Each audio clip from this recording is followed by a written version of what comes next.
S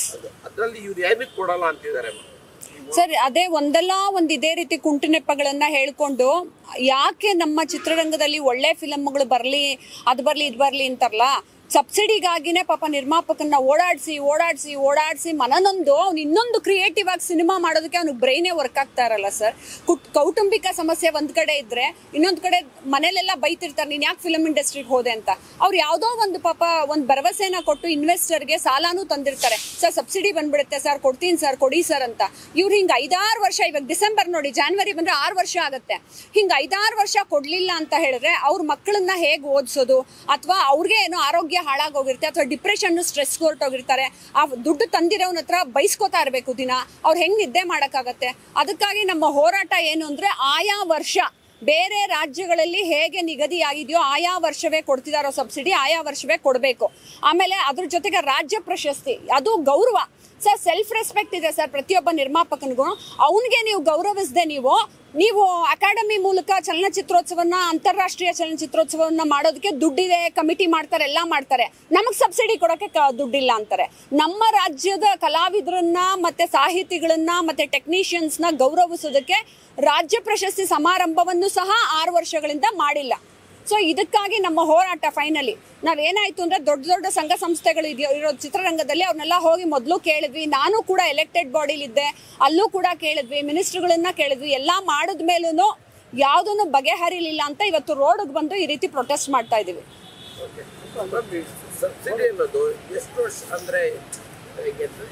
ಎಲ್ಲಾ ಕಡೆನೂ ವಿತರಣೆ ಮಾಡ್ತಿದ್ದಾರೆ. ಹೌದು, ಬಟ್ ಇಲ್ಲಿ ಯಾಕೆ ಈ ತರ ಸಮಸ್ಯೆ ಅಂತ ಅದಕ್ಕೆ ನೀವೆಲ್ಲ ಆಕ್ಚುಲಿ ಮೀಡಿಯಾದವರು ಸಪೋರ್ಟ್ ಮಾಡಿ ನಾವು ಪ್ರೊಟೆಸ್ಟ್ ಮಾಡೋದಕ್ಕೆ. ಇದೇನಂದ್ರೆ, ಸ್ವತಂತ್ರ ಸಿಗದೆ ಇದ್ದಾಗ ಗಾಂಧೀಜಿಯವರು, ಭಗತ್ ಸಿಂಗ್, ನೇತಾಜಿ ಅವರೆಲ್ಲ ಡಿಫ್ರೆಂಟ್ ಆಗಿ ಹೋರಾಟ ಮಾಡಿದ್ರು.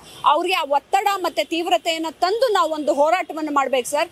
ನಮ್ಗೆ ಗೌರ್ಮೆಂಟೇ ಡಿಸೈಡ್ ಮಾಡಿರುವಂತದ್ದು ಇಷ್ಟು ಕೊಡಬೇಕು ಅಂತ ಅನ್ನೋದನ್ನ, ನಾವೇನು ಎಕ್ಸ್ಟ್ರಾ ಕೊಡಿ ಅಂತಿಲ್ಲ. ನೀವು ಹಂಗೆ ನೋಡಕ್ ಹೋದ್ರೆ ಬೇರೆ ರಾಜ್ಯಗಳಲ್ಲಿ ತುಂಬಾ ಅತಿ ಹೆಚ್ಚು ಕೊಡ್ತಾ ಇದ್ದಾರೆ.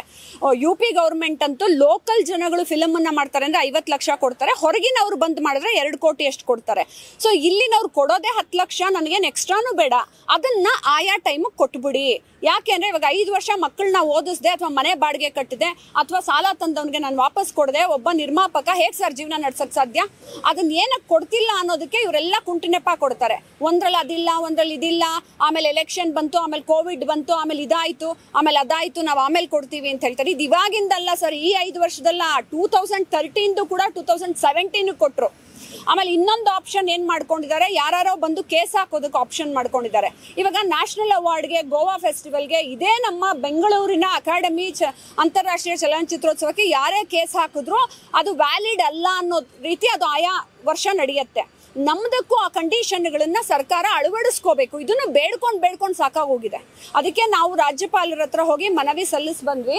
ವೆಸ್ಲಿ ಅವರು ಕೂಡ, ಮತ್ತೆ ನಮ್ಮ ಅನೇಕ ನಿರ್ಮಾಪಕರು, ಜೋಸೈಮನ್ ಸರ್ ಎಲ್ಲರೂ ಬಂದಿದ್ರು. ನಮ್ಮ ಕಲೆ ಮತ್ತು ಸಾಂಸ್ಕೃತಿಕ ಪ್ರಕೋಷ್ಠ BJP ಕಡೆಯಿಂದ ನಾವು ಹೋಗಿ ರಾಜ್ಯಪಾಲರಿಗೆ ಮನವಿ ಸಲ್ಲಿಸಿದ್ವಿ. 5 ವರ್ಷಗಳ ಸಬ್ಸಿಡಿ ಮತ್ತು ರಾಜ್ಯ ಪ್ರಶಸ್ತಿ ಗೌರವ ಕೊಡೋದು ಬಹಳ ಮುಖ್ಯ ನಮ್ಮ ಚಿತ್ರರಂಗದ ವ್ಯಕ್ತಿಗಳಿಗೆ.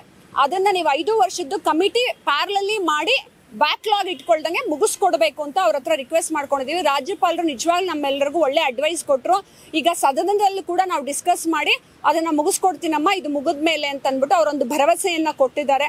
ಯಾಕೆಂದ್ರೆ ನಾವು ಮೊದಲಿಂದ ಇದು ಹೋರಾಟ ಮಾಡ್ಕೊಂಡ್ ಬಂದಾಗ್ಲಿಂದನೂ ಇದಾಗದೇ ಇದ್ದಾಗ ನಾನು ನಮ್ಮ ರಾಜ್ಯಾಧ್ಯಕ್ಷರ ಹತ್ರ ಮತ್ತು ವೆಸ್ಲಿ ಅವ್ರ ಹತ್ರ ಡಿಸ್ಕಸ್ ಮಾಡಿದಾಗ ನಮ್ಮ BJP ಕಲೆ ಮತ್ತು ಸಾಂಸ್ಕೃತಿಕ ಪ್ರಕೋಷ್ಠದಿಂದ ಇಲ್ಲ, ನೀವು ಈ ಹೋರಾಟ ಮಾಡಬೇಕು, ಚಿತ್ರರಂಗನ ನಾವೆಲ್ಲರೂ ಸಪೋರ್ಟ್ ಮಾಡೋಣ ಅಂತ ನಮ್ಮ ರಾಜ್ಯಾಧ್ಯಕ್ಷರಾದಂತಹ ವಿಜಯೇಂದ್ರ ಸರ್ ಹೇಳಿದ್ರು, ಮತ್ತು ದತ್ತಾತ್ರಿ ಸರ್ ಎಲ್ಲ ಸಪೋರ್ಟ್ ಮಾಡಿ ಇವತ್ತು ನಾವು ಹೊರಗಡೆ ಬಂದು ಈ ರೀತಿ ಪ್ರೊಟೆಸ್ಟ್ ಮಾಡ್ತಾ ಇದ್ದೀವಿ. ಎಕ್ಸಾಕ್ಟ್ಲಿ ಸರ್, ಅದನ್ನೇ ನಾನು ಇಷ್ಟೊತ್ತು ಹೇಳ್ತಾ ಇರೋದು ಸರ್. ಅದನ್ನ ನಾವು ಸಂಸ್ಥೆಗಳ ಮೂಲಕ ಕೇಳಿ ಸಾಕಾಯ್ತು. ಆಮೇಲೆ ಚಿತ್ರರಂಗದಲ್ಲಿ ಸಂಘ ಸಂಸ್ಥೆಗಳನ್ನ ಎಲೆಕ್ಟ್ ಮಾಡಿ ನಾವು ಕೂಡಿಸ್ತೀವಿ ಸರ್. ನಮ್ಮ ವಾಯ್ಸ್ ನೀವು ಸರ್ ಹೋಗಿ ಕೇಳಿ ಸರ್ ಅಂದ್ರೆ ಇವರೆಲ್ಲ ನಾವೆಲ್ಲಿ ಕೆಟ್ಟವರು ಅನ್ನಿಸ್ಕೋತೀವಿ ಅಂತ ಹೋಗಿ ಫೋಟೋ ಮಾತ್ರ ತೆಗೆಸ್ಕೊಂಡ್ಬರ್ತಾರೆ.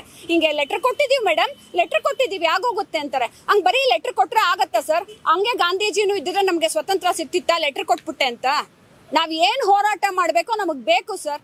ನಮ್ಮ ಚಿತ್ರರಂಗದಲ್ಲಿ ಸಂಘ ಸಂಸ್ಥೆಗಳನ್ನ ನಾವು ಕೂಡಿಸಿರೋದೇ ಗೌರವ ಕೊಟ್ಟು ಇವ್ರು ಹೋಗಿ ನಮ್ಮ ಪರವಾಗಿ ಸರ್ಕಾರದಲ್ಲಿ ಹೋರಾಟ ಮಾಡ್ಕೊಂಡು ತಗೊಂಬಂದ್ಕೊಡ್ಲಿ ಅಂತ.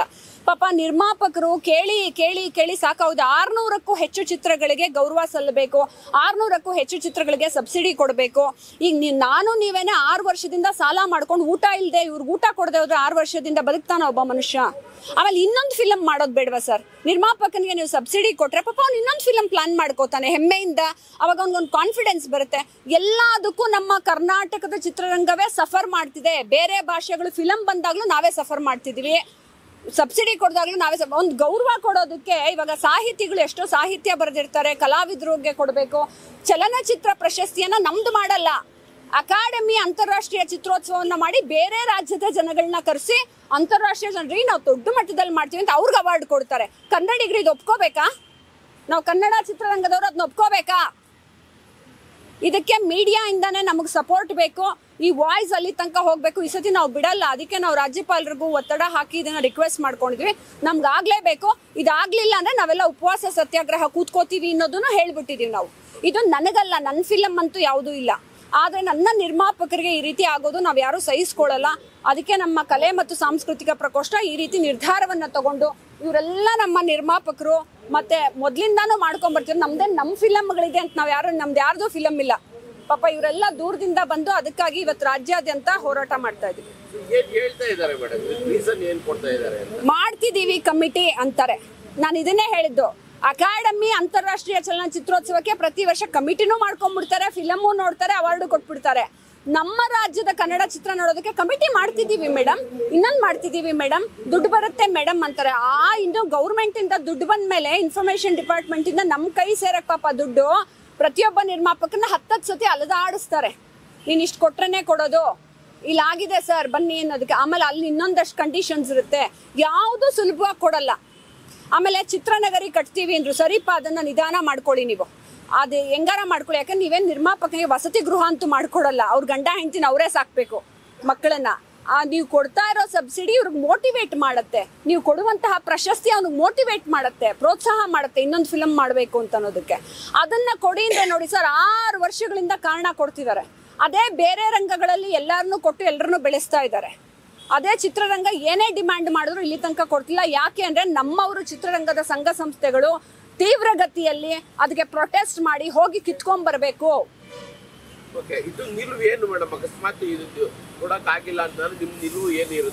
ಸರ್ ಅವರು ಕೊಡ್ತಾರೆ, ಸ್ಲೋ ಪ್ರಾಸೆಸ್ ಮಾಡಬೇಡಿ ಅನ್ನೋದಕ್ಕೆ ನಾವಿವಾಗ ಏನ್ ಮಾಡ್ತಿದೀವಿ, ಈಗ ಇನ್ನೂ ನಿಧಾನ ಮಾಡ್ತಾರೆ ಅಂತ ಹೇಳಿದ್ರೆ. ಯಾಕೆಂದ್ರೆ ನಿಮ್ಮ ಗಮನಕ್ಕೆ ತರ್ತೀನಿ, 5 ವರ್ಷದಿಂದ 21, 22, 23, 24 ಇಷ್ಟೆಲ್ಲ ಇದೆ ಅಂತ ಹೇಳಿದ್ರೆ ಇಷ್ಟು ಕೊಡಕ್ಕೆ ಇನ್ನೊಂದು 3 ವರ್ಷ ಬೇಕಾ? ನಮ್ಗದು ಬೇಡ. ಒಂದೇ ವರ್ಷದಲ್ಲಿ ಪ್ಯಾರಲಲ್ ಕಮಿಟಿಗಳನ್ನ ಮಾಡಿ, ಒಂದೇ ವರ್ಷ ನೀವು ಥಿಯೇಟರ್ಗಳು ಬುಕ್ ಮಾಡ್ಕೊಂಡು ಎಲ್ಲಾ ಫಿಲಮು ನೋಡ್ಬಿಡಿ, ಎಲ್ರಿಗೂ ಪ್ರಶಸ್ತಿ ಪ್ರದಾನ ಮಾಡಿ, ಎಲ್ರಿಗೂ ಸಬ್ಸಿಡಿ ಕೊಡಿ. ನಮ್ಗೆ ಆ ಗೌರವ ಸಲ್ಬೇಕು, ಅದು ಮೋಟಿವೇಟ್ ಮಾಡುತ್ತೆ. ನಮ್ಮ ಚಿತ್ರರಂಗನ ಇದ್ರಲ್ಲಾದ್ರೂ ಉಳಿಸ್ಕೊಡಿ. ಸರಿ, ಬೇರೆ ಭಾಷೆ ಫಿಲಮ್ಗಳು ಬರುತ್ತೆ, ದಬ್ಬಾಳಿಕೆ ಹುಡುತ್ತೆ, ಅದ್ರಲ್ಲಂತೂ ನೀವೇನು ಸಪೋರ್ಟ್ ಮಾಡ್ತಿಲ್ಲ. ನಮಗೆ ಇದ್ರಲ್ಲಾದ್ರೂ ಸಪೋರ್ಟ್ ಮಾಡಿ. ಇದನ್ನ ನಾವು ಕೇಳ್ತಿದ್ವಿ. ಇಲ್ಲಾಂದ್ರೆ ಉಪವಾಸ ಸತ್ಯಾಗ್ರಹ ನಾವೆಲ್ಲರೂ ಕೂತ್ಕೊಳ್ಳೋಕೆ ರೆಡಿ ಇದೀವಿ ಸರ್.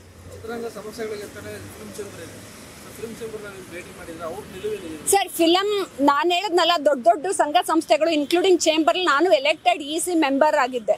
ನಾನು ನಿರ್ಮಲಾ ಸೀತಾರಾಮನ್ ಮೇಡಮ್ ಹತ್ರನು ಡೆಲಿಗೇಷನ್ ಇಲ್ಲಿಂದ ಕರ್ಕೊಂಡು ಹೋಗಿದ್ದೆ GST ಪರವಾಗಿ. ಈ ರೀತಿ ಅನೇಕ ಹೋರಾಟಗಳಲ್ಲಿ ಅವ್ರಿಗೆ ಹೇಳಿ ತುಂಬಾ ಜನರಿಗೆ ನಾವೆಲ್ಲ ಸಾಕಾಯ್ತು ಸರ್. ಅದೊಂದೇ ಅಲ್ಲ, ಎಲ್ಲಾ ಸಂಘ ಸಂಸ್ಥೆಗಳಿದೆ. ನಿರ್ಮಾಪಕರಿಗಾಗಿ ಸಂಘ ಸಂಸ್ಥೆ ಇದೆ, ನಿರ್ದೇಶಕರಿಗಾಗಿ ಸಂಘ ಸಂಸ್ಥೆ ಇದೆ ಸರ್. ಇವಾಗ ನಿರ್ದೇಶಕ ಒಂದು ಚಿತ್ರ ಮಾಡಬೇಕು ಅಂದ್ರೆ ನಿರ್ಮಾಪಕ ಬಂದು ದುಡ್ಡು ಕೊಟ್ರೇನೆ ಆಗೋದು. ನಿರ್ಮಾಪಕ ಸಾಲ ತಗೊಂಡ್ಬರ್ತಾನೋ ಏನ್ ಮಾಡ್ತಾನೋ ನಿರ್ಮಾಪಕ ಕೊಡ್ಬೇಕು. ಅದಕ್ಕೆ ನಿರ್ದೇಶಕರು ಸಹ ಹೋರಾಟ ಮಾಡಬೇಕು. ಅವನು ಕೆಲಸ ಸಿಗ್ಬೇಕು ಅಂದ್ರೆ ನಿರ್ಮಾಪಕನ ಹತ್ರ ದುಡ್ಡು ಇರ್ಬೇಕಲ್ಲ.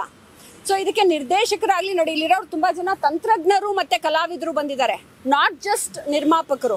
ಸೊ ಅದನ್ನ ಸಂಘ ಸಂಸ್ಥೆಗಳು ತೀವ್ರಗತಿಯಲ್ಲಿ ಹೋರಾಟ ಮಾಡಬೇಕಿತ್ತು. ನಾನು ನಿಮ್ಗೆ ಹೇಳ್ದಂಗೆ ಅವರುಗಳು EC ಮೀಟಿಂಗ್ ಅಲ್ಲಿ ಮಸಾಲೆ ದೋಸೆ ಕಾಫಿ ಕೊಟ್ಬಿಟ್ಟು ಕಳಿಸ್ತಾರೆ. ಅಲ್ಲೇ 4 ಗೋಡೆ ಮಧ್ಯ ಹೋರಾಟ ಮಾಡ್ಬಿಟ್ಟು ಹೋಗ್ರೆ ಹೆಂಗೆ ಅನ್ಬಿಟ್ಟು ಕಳಿಸ್ತಾರೆ. ನಾವ್ ಏನ್ ಹೇಳಿದ್ರು ಹೊರಗಡೆ ಬಂದು ಹೋರಾಟ ಮಾಡಲ್ಲ. ನಾವೆಲ್ಲಿ ಕೆಟ್ಟವ್ರಾಗ್ಬಿಡ್ತೀವೋ ಸರ್ಕಾರದ ಹತ್ರ ಅಂತ ಸುಮ್ಮನೆ ಲೆಟರ್ ಕೊಟ್ಬಿಟ್ಟು ಫೋಟೋ ತೆಗೆಸ್ಕೊಂಡು ಬರ್ತಾರೆ. ಆದ್ರೆ ಕೊನೆಯಲ್ಲಿ ಎಷ್ಟು ಜನ ಆತ್ಮಹತ್ಯೆ ಮಾಡ್ಕೋತಿದ್ದಾರೆ ಅಂತ ನೀವು ಇತ್ತೀಚೆಗೆ ನೋಡಿದೀರಾ. ನಿರ್ಮಾಪಕರನ್ನ, ಅವ್ರ ಮಕ್ಕಳನ್ನ ಇವ್ರು ಸಾಕ್ತಾರ? ಯಾರು ಹೋಗಿ ಸಾಕಿದ್ದಾರೆ ಅವ್ರ ಮಕ್ಕಳನ್ನ? ಅವ್ರ ಕುಟುಂಬಕ್ಕೆ ಯಾರು ಪರಿಹಾರ? ಸರ್ ಪರಿಹಾರ ನೀವು 1 ಲಕ್ಷ 2 ಲಕ್ಷ ಕೊಡೋದು ಪರಿಹಾರ ಅಲ್ಲ ಸರ್. ಒಬ್ಬ ನಿರ್ಮಾಪಕನ ನೀವು ಮೋಟಿವೇಟ್ ಮಾಡಿದ್ರೆ ಸಬ್ಸಿಡಿ ಕೊಟ್ಟು ಅವ್ನು 10 ಫಿಲಮ್ ಮಾಡ್ತಾನೆ. ಆಮೇಲೆ ಒಂದು ಭರವಸೆ ಕೊಡ್ತಾನೆ, ಮಾತು ಕೊಟ್ಟಿರ್ತಾನಲ್ಲ ಯಾರಿಗೋ ಹತ್ರ ದುಡ್ಡು ತಗೊಂಬಂದಿದ್ದು, ಆ ಮಾತನ್ನು ಉಳಿಸ್ಕೋತಾರೆ ಪಾಪ ಗಂಡ್ಮಕ್ಳು. ಅದನ್ನ ನಾವು ದುಡ್ಡು ವಾಪಸ್ ಹೋಗ್ರಿ ನಿಮ್ ಫಿಲಂ ಇಂಡಸ್ಟ್ರಿ ಕಂಡಿದೀವಿ, ಯಾರು ದುಡ್ಡು ವಾಪಸ್ ಕೊಡಲ್ಲ ಅಂತಾರೆ. ಈ ರೀತಿ ಎಲ್ಲ ನಾವು ಬಯಸ್ಕೊಳಕ್ ಕಾರಣ ನಾವೇನು ದುಡ್ಡು ಕೇಳ್ತಲ್ಲ, ನಮ್ ಸಬ್ಸಿಡಿ ನಮಗ್ ಕೊಡಿ, ಇನ್ನೇನು ನಾವು ಎಕ್ಸ್ಟ್ರಾ ಕೇಳ್ತಲ್ಲ. ಆಮೇಲೆ ನಮಗ್ ಸಲ್ಲಬೇಕಾದ ಗೌರವವನ್ನ ಕೊಡಿ, ರಾಜ್ಯ ಪ್ರಶಸ್ತಿಯನ್ನ, ಅದನ್ನೇ ನಾವು ಕೇಳ್ತಾ ಇರೋದು.